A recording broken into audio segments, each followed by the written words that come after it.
Hello everyone, welcome to another episode of Music of the Week, and despite it being 20 to 9 p.m, the lighting's still pretty good. We have about 5 albums to get through, so I say we get through them as quickly as we can does. We begin with, surprisingly for my channel, a bit of country and western. We have Colter Wall with his newest album, Little Songs. Now I first heard about Colter back in 2020 with his previous album. I don't remember the full name of it, but it's quite a long one. I think it was like Western Swings and Waltzes and something else along those lines.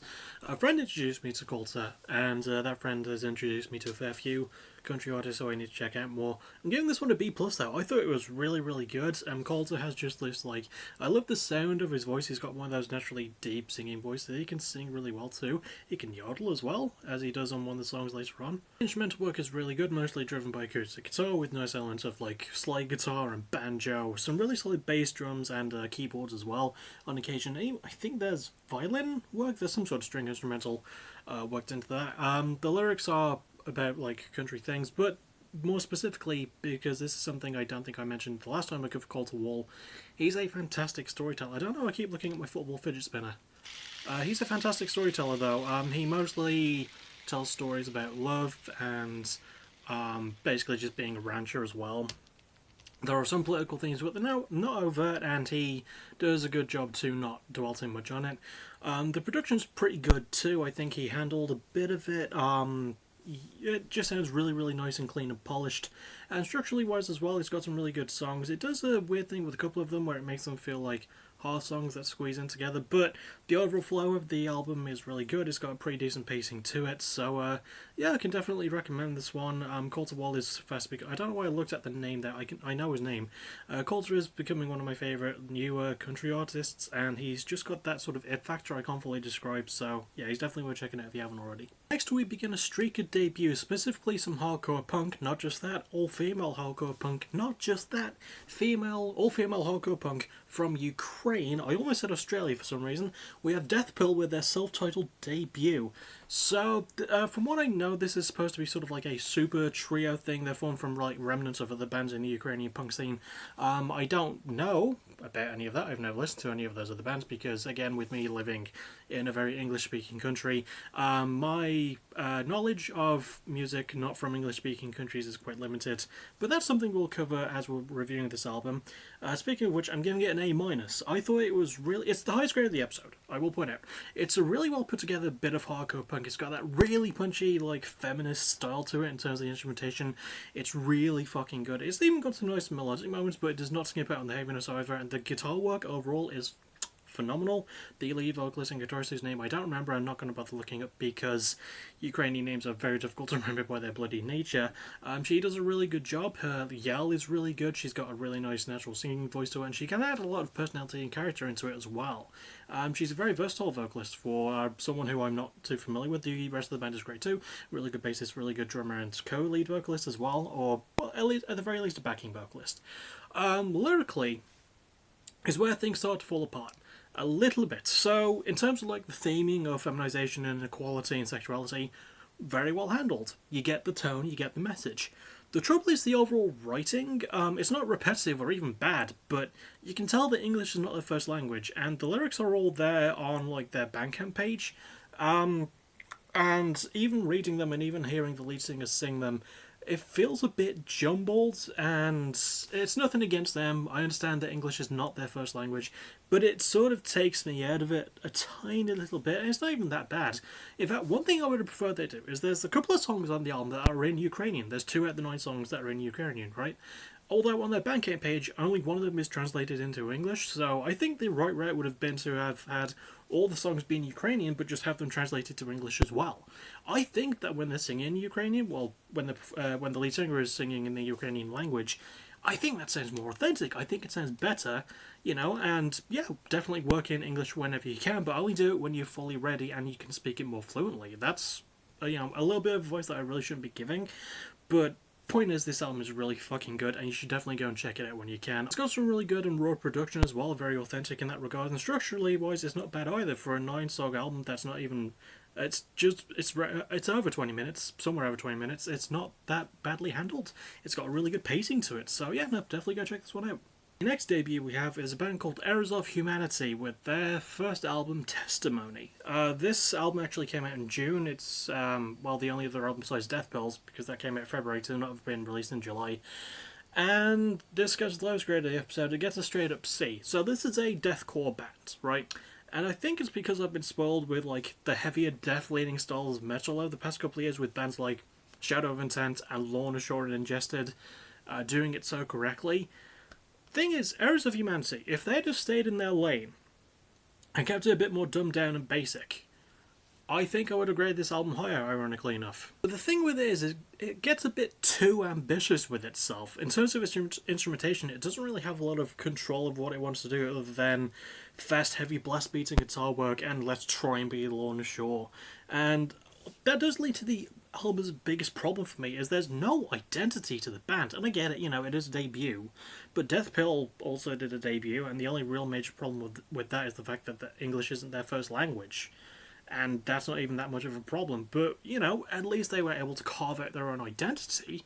Errors of Humanity just don't seem interested in doing that. They were just like, let's do the best Will Ramos impression we can manage. Upon double checking, I did find that this album was released on, it was self-released, so presumably it was also self-produced, and it's self-produced fairly competently, but it's not overly exciting. Lyrically wise, it does cover like typical themes like war, death, religion, all the typical deathcore stuff. But it's, again, overreaches because it uses words that are way too long. And it's fair reminding that this is a band from America, I think from the southern area of America. So it just didn't work. It came off as them like really trying too hard to sound like someone that wasn't them. Like performance-wise, I guess it's fine. The drummer does a good job, whoever they are. I couldn't find anything on the members, sadly. And structurally-wise, it doesn't really do much. I don't know. I can't really think of anything that it does. It just, it's just chaotic.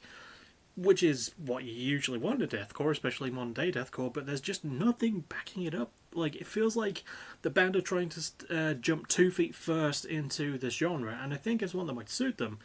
But they're not doing anything unique, and they're not themselves. And it's weird to say that because this is a debut. It's a debut that falls fucking flat, though. There's just so much that really goes wrong with it.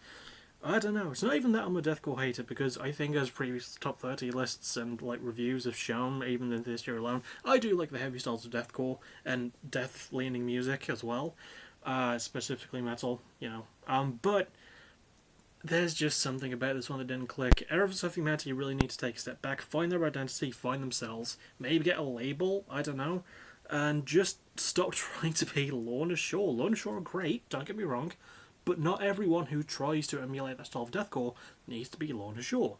You don't need to sound like Will Ramos to be a convincing and good deathcore vocalist. It's just, again, a little bit of advice, but yeah, Errors of Humanity went way too far than they should have, and it just doesn't work. Next up we have our last debut, ending the streak of 3, and another solo artist, this one being someone called Glaive, real name Ash Gutierrez, and his debut album, I Care So Much That I Don't Care At All. Also, excuse me, I'm going to change the lighting a bit because it's getting dark. That's better. So, Glaive apparently first got some level of fame by appearing on a song with MGK on the deluxe edition of MGK's last album, Mainstream Seller, which I reviewed and which was fucking bad. But I did listen to the deluxe version of that album. I only listened to the vanilla version where I didn't hear anything of Glaive. I think that helped, considering that I went in blind with this one. I'm giving this one a B+. See Errors of Humanity? And, I was going to include Death Pill. No. See Errors of Humanity? This is how you do a good first impression. By the way, Death Pill had the best first impression so far in this streak of 3. But yeah, Glaive comes off as a very earnest artist. He focuses on like a style of like electro, sort of hyper pop with bits of like indie rock thrown in there. And there's some really good instrumentation. None of it's done by him, he just does vocals. But, the musicians they had to fill their spots do a really good job of capturing the vibe. Lyrically, it's very personal to Glaive, as he is a bisexual man, and also he talks about that experience alongside experiences of growing up. He's only 18, by the way, and feels so fucking relatable, and it's very, very strange. And, he talks about things like that, like anxiety, like his sexuality, and so on, and he captures it so well, and his performance is really good. He's a very convincing and sort of, nervous sounding, but that's kind of the point for the most part as a frontman. The problem kind of is with the production, because There's a lot of producers on this one. It was released on Interscope, which, you know, is nice. That's a big label, especially for an artist so young who's probably going to blow up soon. I mean, that's a good label, but there's way too many producers on this, and Glaive isn't one of them. This album really needed more of a personal touch from him, and especially considering how personal the lyrics are and how personal his performance feels. It feels like everything else around that just feels a bit odd. You know, there's way too many producers. They do mostly do good jobs, but again, I just wanted Glaive to put his own flourish on things. And structurally wise, it's not bad either, but it really felt like the label... It felt like the label mandated a few of the songs, because it, you know... Again, there's a song about having sex in a car, and I don't think that's one that Glaive wanted to write, and there's just some that don't fit the tone fully, but when they do, you can tell that that's where Glaive shines. He really, really needed a lot more space to breathe. And I think if he's able to do that on his next album, he'll definitely go more places. This was a really good debut, though. I definitely recommend that you go and check it out. Again, really the only thing holding it back might have been the label. I think if this were like a self-release thing and possibly self-produced, he could have had more say over what happened. But, you know, you can't always control that stuff. So, yeah, good label for him to be signed on, though. And really, really good first impression. I'm looking forward to whatever he does next. Finally, we have Paris with Evergreen. So, Paris is a band I've covered once before, although now it's just really lead singer Lynn Gunn on her own. And giving this one a B, I thought it was some really good sort of like synth poppy rocky stuff. Lynn Gunn's central performance is really good. I don't mind the down-tuned guitars or bass that much. I think the drum machines are actually used quite effectively, as are the synthesizers. The lyrics again cover things like her ever-growing fame and her being, well, gay. For those people who don't know, she is also gay. That's 2 gay hours in a row I've just covered, I just realised that. However, while the lyrics do cover that subject alongside things like equality and the music industry, some of the metaphors feel a little bit weird, and the lyricism itself can feel a bit too repetitive. But ultimately, you know, again, Lynn Gunn's performance carries it, and that is sort of another detriment to the album as well. I think the rest of it should have just let her breathe, like with Glaive's album. If Lynn were able to do more of her own stuff, I think she would have come off a lot better. Although she's a very confident vocalist, she's very versatile as well. I don't think she gets enough credit for that. Another thing, I don't know why I'm doing this so much today, the production's pretty good too. She had a hand in it. She's like one of the 3 producers to work on it, alongside JT Daly and someone else whose name I can't remember. JT Daly also worked on Paris' last album, Use Me, by the way, and yeah, no, he works alongside Lynn well with this one. I think whoever the third producer was just kind of muddled things a little bit, but as it is, yeah, really well done in terms of its production, very clean sounding, adds a nice bit of like fuzz around certain parts of the album too, which I think really helps. If that were around more, it'd probably be graded a little bit higher. Structurally wise, pretty good as well, you know, mostly consistent, pace doesn't go too crazy, but it does write enough catchy hooks. Some of them can maybe feel a tiny bit underdeveloped, but it's carried quite well. It's not overly long, and it does its job quite nicely by the end. You know, it's got a decent flow to it, and the songs feel nice and distinct. So, yeah, no, pretty good stuff all around, I would say. So that'll about do it. As always, we go through the whole ranking thing. So at the bottom would be Hours of Humanity with Testimony, then would be Paris with Evergreen, then would be Glaive with I Care So Much That I Don't Care At All, then Call to War with Little Songs, and then finally Death Pill with their self-titled album up at the top. But as always, go and listen to all of these at least once, formulate your own opinions. That is what makes that conversation kind of interesting. That's becoming something of an adage to my pre-outro, isn't it? Next thing you'll see me for will be tomorrow, doing my next reaction to the newest Escape the Fate single that features Ice Nine Kills lead singer Spencer Jonas. I can't remember the name of the song, but I'll probably be able to remember it by tomorrow when I'm reacting to it. And then tomorrow night is going to be Over the Top. That's going to be a really good card. Oh, I can't wait for that. And then Saturday, another reaction. I know.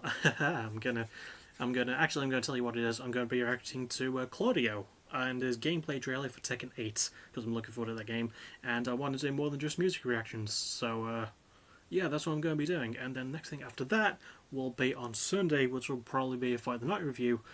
Again, going to be quite bloody busy, but I will see you all tomorrow for 2 things: the reaction to the Escape the Fate song and Over the Top pay-per-view. And as always, thank you for watching. You're awesome. Bye bye.